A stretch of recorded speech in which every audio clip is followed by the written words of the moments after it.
നമസ്കാരം. മലയാളി വാർത്ത ഇൻസൈഡിലേക്ക് സ്വാഗതം.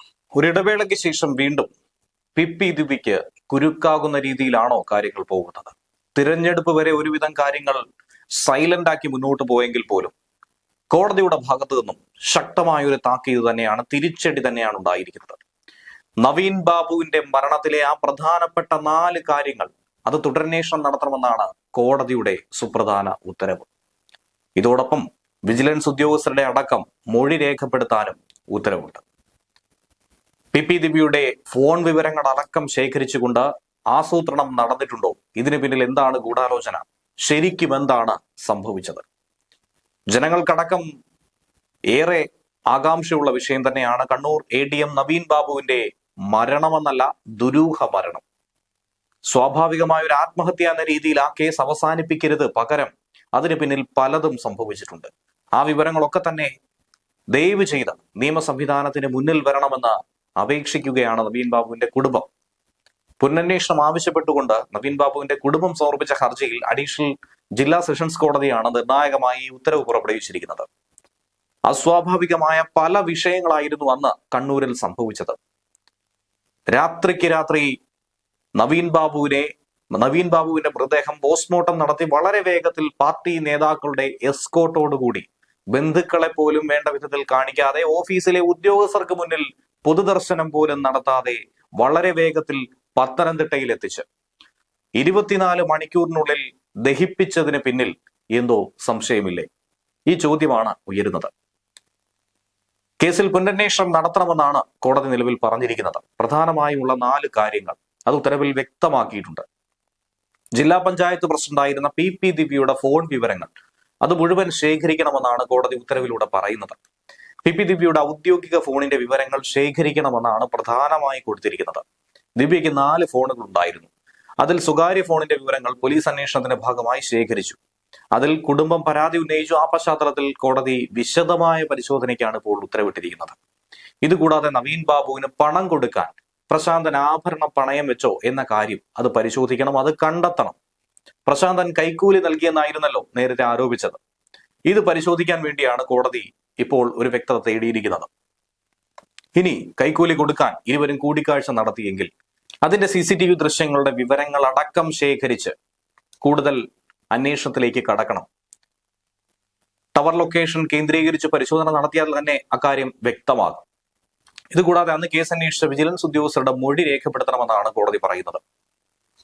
ഈ വർഷം മെയ് മാസത്തിനകം ഈ അന്വേഷണം പൂർത്തീകരിക്കണമെന്നും വ്യക്തമായി ഉത്തരവിലൂടെ കോടതി പറഞ്ഞിരിക്കുകയാണ്. കേസിൽ നീതി ലഭിക്കാൻ 1 വർഷത്തിലധികമായി നിയമപോരാട്ടം തുടരുകയാണ് കുടുംബം. അന്വേഷണ ഉദ്യോഗസ്ഥരുടെ രാഷ്ട്രീയ ചായ്വ് ഉൾപ്പെടെ വളരെ ഗുരുതരമായ ആരോപണങ്ങൾ തന്നെയാണ് കോടതിയിൽ നവീൻ ബാബുവിന്റെ കുടുംബം ഉന്നയിച്ചത്. എന്നാൽ നടന്നുകൊണ്ടിരിക്കുന്ന അന്വേഷണം ശരിയായ ദിശയിലാണെന്ന് പ്രോസിക്യൂഷൻ സ്വാഭാവികമായും വാദിക്കുന്നത് പോലെ കോടതിയിൽ വാദിച്ചു. അന്വേഷണത്തിലെ പ്രധാനപ്പെട്ട 13ഓളം വീഴ്ചകളാണ് കുടുംബം ചൂണ്ടിക്കാട്ടിയത്. പ്രതിയുടെ ജാമ്യ ഹർജി പരിഗണിക്കുന്ന ഘട്ടത്തിൽ ഹൈക്കോടതിയും സുപ്രീം കോടതിയും ഒരു ഘട്ടത്തിൽ ഈ അന്വേഷണ നടപടികൾ ശരിവച്ചിരുന്നുവെന്നാണ് പ്രോസിക്യൂഷൻ പറയുന്നത്. ഏതന്വേഷണത്തെയും സ്വാഗതം ചെയ്യുന്നെന്നും അന്വേഷണം സമയബന്ധിതമായി പൂർത്തിയാക്കണമെന്നും പ്രതിഭാഗവും വ്യക്തമാക്കി. അതിലേറ്റവും ഗുരുതരമായിട്ടുള്ള ഒരു വിഷയം എന്ന് പറയുന്നത് അന്വേഷണ ഉദ്യോഗസ്ഥനായിരുന്ന ACP രത്നകുമാർ. ഇയാൾക്ക് ഭരണകക്ഷി പാർട്ടിയുമായി രാഷ്ട്രീയ അടുപ്പമുണ്ട്. ഏറെ ഗുരുതരമായ ആരോപണം. ഇതാണ് കുടുംബത്തിന്റെ ഹർജിയുടെ കാതലായ വിഷയം. അത് സാധൂകരിക്കാനുള്ള കാരണവുമുണ്ട്. കാരണം നിലവിൽ ഈ രത്നകുമാർ ശ്രീകണ്ഠപുരം മുനിസിപ്പാലിറ്റിയിൽ CPM കൗൺസിലറാണ്.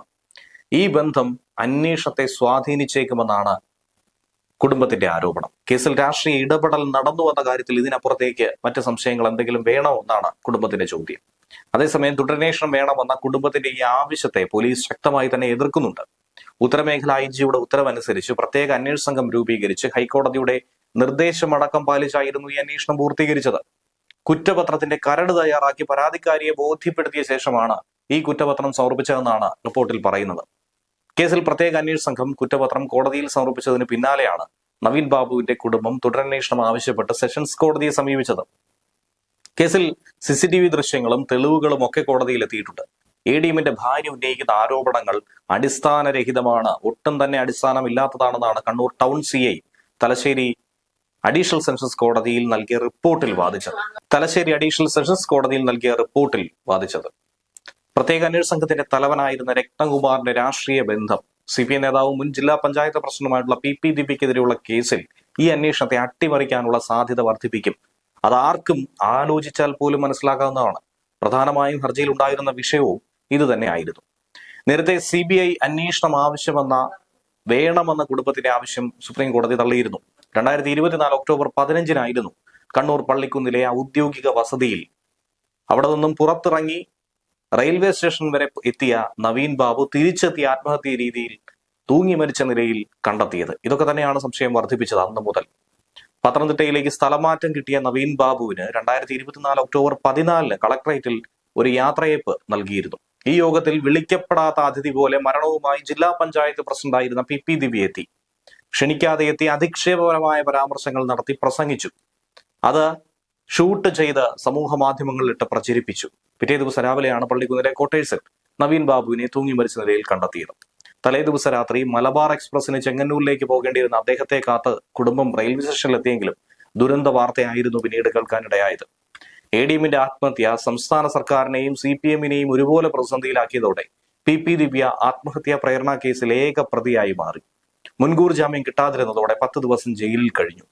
ദിവ്യയെ തിരഞ്ഞെടുക്കപ്പെട്ട സ്ഥാനങ്ങളിൽ നിന്നൊക്കെ തന്നെ CPM നീക്കുകയും ചെയ്തു.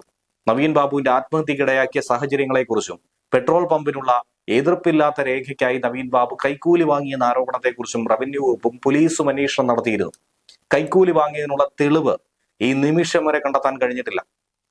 യാത്രയപ്പ് യോഗത്തിൽ PP ദിവ്യ നടത്തിയ പ്രസംഗമാണ് ADMന്റെ ആത്മഹത്യക്കിടയാക്കിയതെന്നാണ് പോലീസിന്റെ പ്രത്യേക അന്വേഷണ സംഘം കണ്ടെത്തിയത്. കേസിൽ CBI അന്വേഷണം ആവശ്യപ്പെട്ട് മഞ്ജുഷ കൊടുത്ത ഹർജി ഹൈക്കോടതിയും സുപ്രീം കോടതിയും ഒരുപോലെ തള്ളി.